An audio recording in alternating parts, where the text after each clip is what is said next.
तर वाघ असा प्राणी आहे की ज्याचा इलाका तो मार्क करतो. आता संख्या वाढल्यानंतर तेवढा जास्तीचा इलाका त्याला हवा लागतो.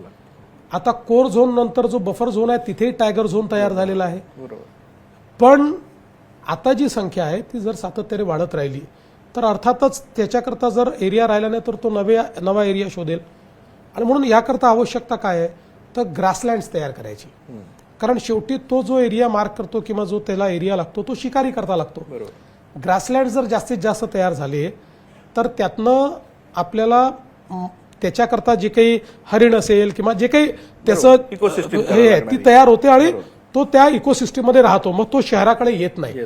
तर हे आता तयार करण्याची आवश्यकता. आणि त्याचसोबत समृद्धीत तुम्ही हा प्रयोग केला होता मला बऱ्याच ठिकाणी केलाय आपण. आता आपण तो करतोय. एक आपण अतिशय कॉम्प्रिहेन्सिव्ह पॉलिसी तयार केली आहे ज्या पॉलिसीमध्ये विशेषतः वाघाच्या क्षेत्रामधली जी गावं आहेत या गावांना इको टुरिझम मध्ये समाविष्ट करून घेऊन हा जो वाघ आहे या वाघांपासून त्यांना वाचवायचं आणि त्याचवेळी त्यांच्याकरता एक इन्कमचा सोर्स यातनं तयार करायचा. अशा प्रकारच्या कन्झर्वन्सीज आपण तयार केल्यात. काही कन्झर्वन्सीज तयार झाल्यात त्याच आता मोठ्या प्रमाणात कशा करता येतील हा आपला प्रयत्न आहे. ग्रासलँड जास्त तयार कसे करता येतील हा आपला प्रयत्न आहे.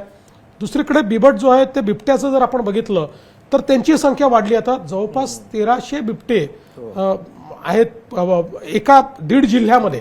त्यामुळे ही संख्या मोठी वाढली आहे. आणि त्यातल्या त्यात आपण जर बघितलं तर काय झालं की जसं जंगलामध्ये हे बिबटे होते तसे मला आमच्या फॉरेस्टच्या लोकांनी सांगितलं की जे आपले ऊसाचे शेतं आहेत तर जे ऊसाच्या शेतीमध्ये ज्यांनी जन्माला घातले जिथे ते मोठे झाले किंवा ज्यांचं हॅबिटॅटच ऊसाची शेती झालं असे जे बिबटे आहेत ते गावाकडे जास्त जातात.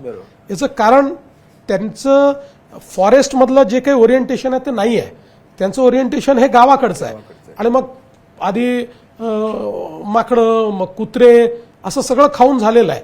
आणि आता त्यांना ज्यावेळी कमतरता पडते किंवा त्यांना आवश्यक ते खाद्य मिळत नाही त्यावेळी ते शहरात जाऊन मग वेगवेगळे हल्ले करतायत. त्यामुळे आता याच्यावर आपल्याला कारवाई करावी लागेल. एकतर विल्डरनेस जो आहे आपल्याला ते वनीकरण वाढवून ती एक व्यवस्था करावी लागेल की वनात राहतील. वनाच्या बाहेरचे जे आहेत ते आपल्याला पकडावे लागतील. त्याचं स्टरलायझेशन आपण करणार आहोत. त्यांचं रेस्क्यू सेंटर आपण तयार करतो आहोत. कारण शेवटी या सगळ्या याच्यात मॅन ॲनिमल कॉन्फ्लिक्टमध्ये ॲनिमल तर महत्वाचं आहे पण माणसाचं जीवन हे अधिक महत्वाचं आहे.